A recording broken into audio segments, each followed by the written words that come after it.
Nah, ini Bang, ada pertanyaan ini. Gimana menurut Abang selama 2 bulan ini Pak Presiden Prabowo menjabat menjadi Presiden RI? Kalau untuk Pak Prabowo yang jadi presiden, saya sangat setuju, Bang. Saya sangat setuju. Tapi selama 2 bulan ini rakyat Indonesia belum puas, masih belum puas, Dan menurut saya, bahwasanya Pak Presiden Prabowo itu tidak akan lama menjabat sebagai Presiden Republik Indonesia. Tidak akan lama kalau misalkan nih Pak Prabowo janjinya dulu mau memberantas para koruptor, mau dimiskinkan, dipenjara, diberantas. Dan kemarin kan ada isu bahwasanya kepala desa itu yang korupsi dipenjara, ditangkap kan ya, dimiskinkan. Nah itu sedikit dari suara masyarakat Indonesia, terutama masyarakat kecil ya, itu sedikit terharu gitu Bang. Tapi setelah datang berita tentang siapa tuh yang korupsi sebesar 271 triliun dan dinyatakan dihukum itu 6 tahun penjara dan denda 1 miliar. Itu gimana rasanya? Itu tidak adil. Kecewa ya rakyat Indonesia ya? Iya, kecewa gitu.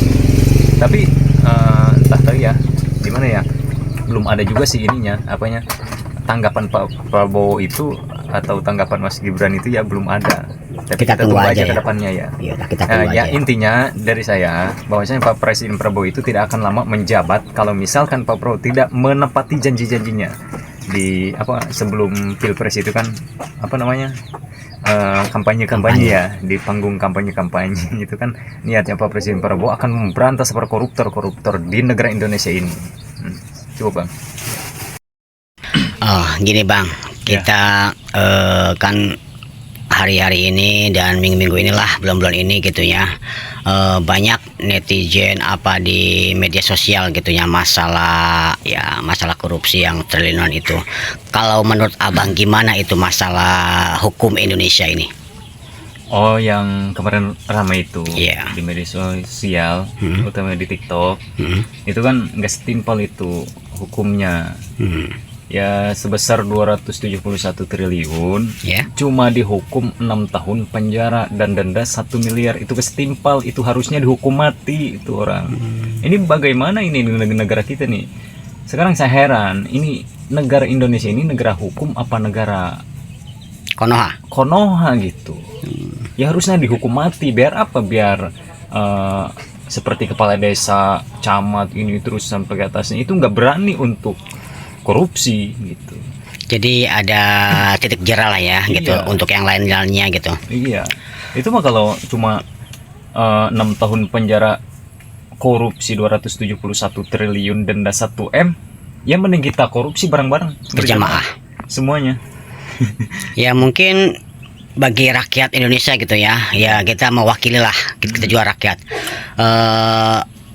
Kegelisahan masyarakat apapun tentang ya pemerintahan kita selama ini gitu ya. Kita berharap gitu ya, pemerintahan yang saat ini, yang baru ini, presiden kita yang baru ini, tentang hukum Indonesia gimana Bang?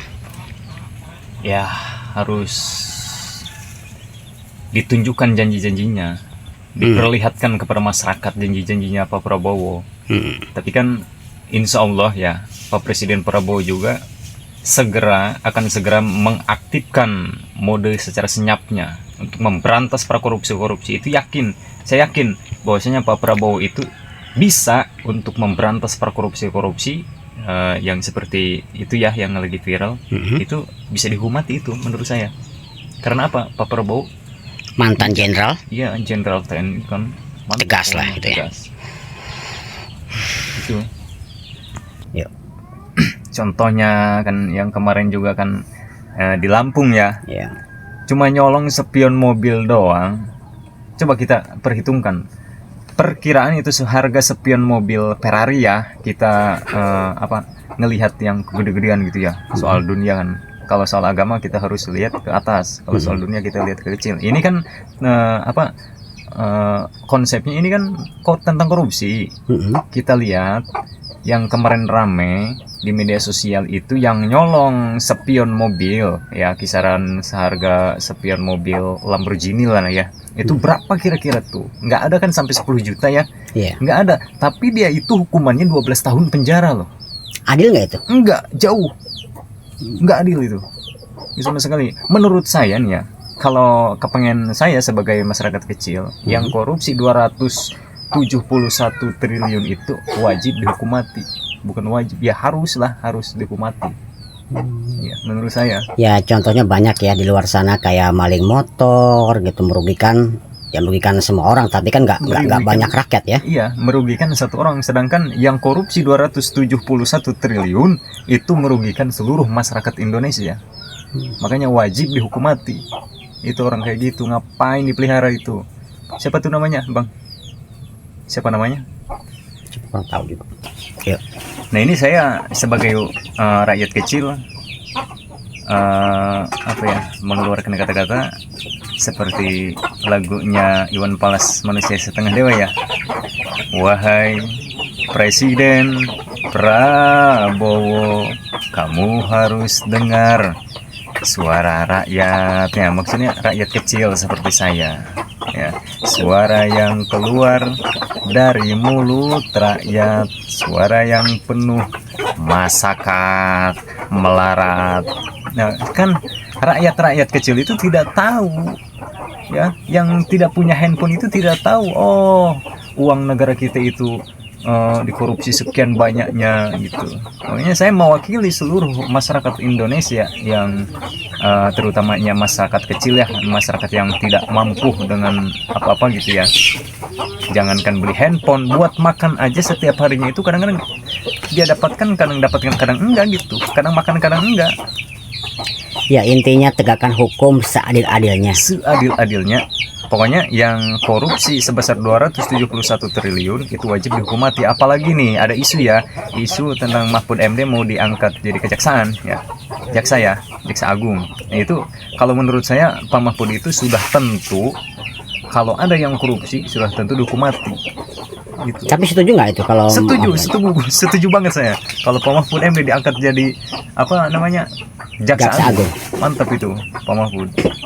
Orangnya bijaksana, pokoknya sangat. Nah, jadi gini Bang ya, kemarin kan ada isu tentang kepala desa diaudit, yang korupsi itu diberantas sama Pak Prabowo. Sekarang tiba-tiba muncul berita 271 triliun didenda cuma 1 miliar dan dihukum 6 tahun penjara. Jadi mereka juga tidak takut untuk berkorupsi ini. Nantinya korupsi ini merajalela di mana-mana gitu Bang. Makanya ini harus dihukum mati. Apalagi nih kalau Pak Mahfud MD diangkat jadi jaksa agung, itu mantap sekali itu Bang. Mantap, menurut saya mantap. Yuk.